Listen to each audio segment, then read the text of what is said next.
want to get into this book, They Say, I Say, which is frequently used in composition courses, and I use it in my own course. So I want to get into some of the early chapters here and get into the advice that they're giving. So let's start with what the title means. They say, I say.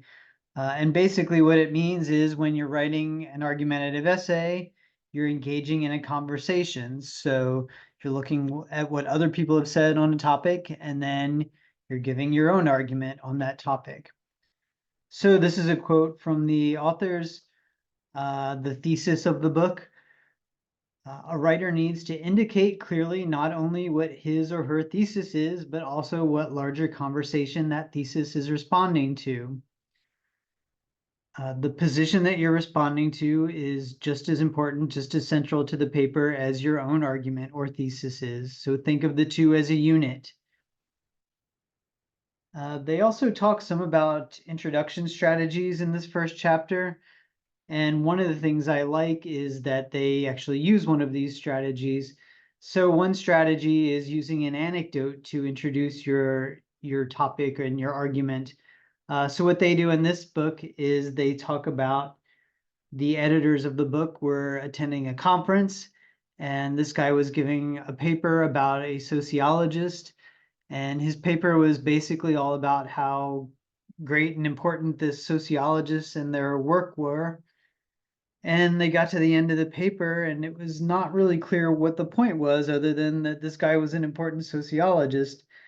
And only in the question and answer section did it come up that recently this prominent sociologist's work had been questioned by several critics.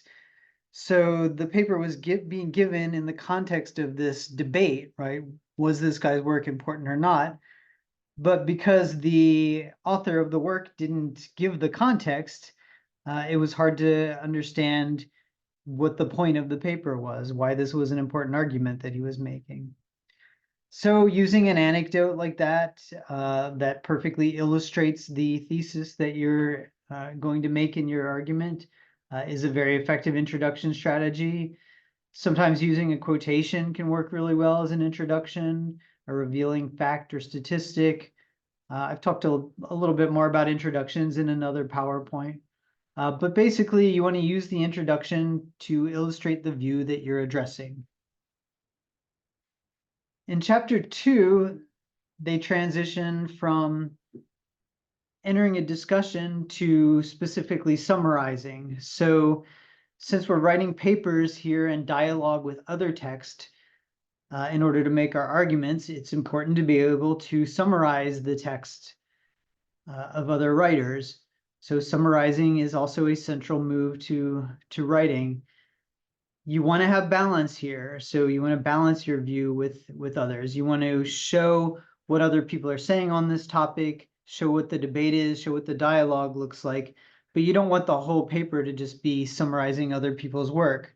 So don't just summarize others. Remember to keep bringing it back to your own argument, show how it relates to your own thesis. So don't neglect summarizing, but don't just summarize either. You've got to do more than just that.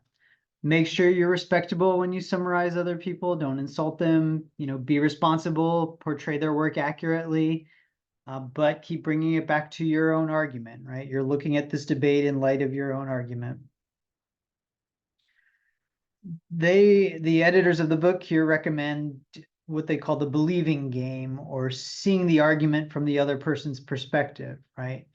And this is important so as not to distort what the other text is saying, right? Not to unfairly portray what the other author is saying, or reduce it to, a more simple argument than it is. So when you're summarizing something, summarize it from the perspective that the other author would summarize it from, as if you really believe this argument, even if you don't. You don't have to list, of course, everything the author says. Sometimes people over summarize in this way. Summarize what's relevant to your argument. Emphasize what your concerns are, right? Just bring in the stuff that's important to what you're arguing. And use strong verbs. It's always a good idea in writing to use active verbs, things beyond just, to be or to have or these simple things. When we're summarizing, and especially when we're using quotations, which I'll get into in a moment, we want to use what we call signal verbs. Don't always just use, says or believes or writes when you're setting up your quotes or when you're summarizing. Use active verbs here. Use these signal verbs. It's a good idea in any kind of writing to use more active verbs. So if you look in the book, and I'm in the 5th edition here on page 43, they give a nice list of what words to use in certain situations. So if you're making a claim, you might say something like, I argue that, or I claim, or this author reminds us that, or suggest, or insist, those kinds of words, right? If you're showing an expression of agreement, I admire this point of view, or I concede the point on this. I endorse this point of view. I praise, I reaffirm, I support this point of view. And then there's certain verbs that show questioning or disagreeing, right? I contend with this, or, this writer contradicts this other writer's statement. I reject this, I refute this, renounce it, repudiate it, right? So use these more active signaling verbs, or rather than just, this person says, this person says, this person says. So quoting is also important, and I will start this with a quote. Quoting someone else's words gives a tremendous amount of credibility to your summary and helps ensure that it's fair and accurate. If you're quoting someone directly and using their exact words, that's a good way to accurately portray what they're saying. You might think of quotes as proof of evidence or proof or evidence, right? This author thinks this, and here's a quote showing the reader what he thinks. Again, balance is key. You don't want to quote, you want to use quotes and use them effectively, but you don't want to quote too much. You don't want your own commentary to get lost in the quotes of other people. It's still your paper, right? You still have to write the bulk of it, but use quotes selectively and effectively. And one thing you want to do when you're choosing quotes is know what you want to do with your quotes. I see too often in papers just quotes that are just stuck in somewhere and it's not clear, what the context of them is and how they relate to the argument or why the author's using them at all. So, select passages that support your text at the particular point where you insert them, right? I want to say this. Here's a quote from this author who agrees with what I say. Here's why that's significant. Don't just quote to show you've read the work, quote to support your argument, to back up the things you're saying. And, in revision, you can always drop quotes. Just because you chose a quote at one point, just because you like to quote at one point, doesn't mean you're stuck with it through the whole paper process. So we can think about how to frame quotations, I think is really helpful. The authors use the metaphor of a quotation sandwich, which I'll talk about in a second here, but present quotes in a way that makes their relevance and meaning clear to the readers. Don't insert what they call dangling or hit and run quotes where you avoid taking responsibility for them. This is what I was talking about when I see student papers that just have quotes just kind of stuck in with no context for them, no lead in, no follow up. So think of it as a frame or as a sandwich, whatever metaphor you like. But you want to lead into the quote and then you want to follow up on the quote.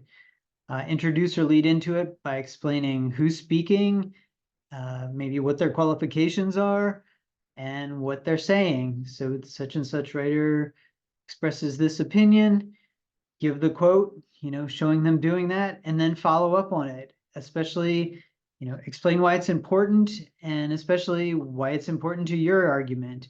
What do they mean? How does it relate to your thesis?